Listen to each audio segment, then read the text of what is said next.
دور الماركتنج ايه في الموضوع؟ عامل زي فرق الكوره اللي بتبعت كشافين يستكشفوا لعيبه جداد.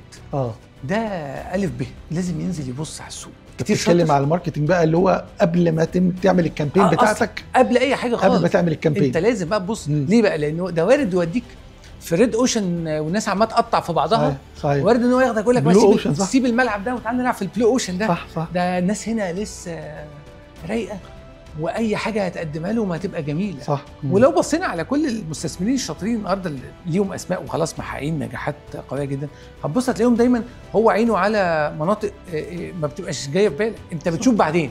صح. زي طبعا مصطفى لما راح الرحاب وبعد كده لما راح مدينتي، هو راح لحاجات كانت طبعا ساعتها. طبعا هو الراجل خلاص كان عنده رؤيه، شايف الموضوع ماشي عامل ازاي. بس هي فكره انك تقول انا لازم اصلا ابدا بان انا اعمل ماركت سكان صح، تقدر تروح صح.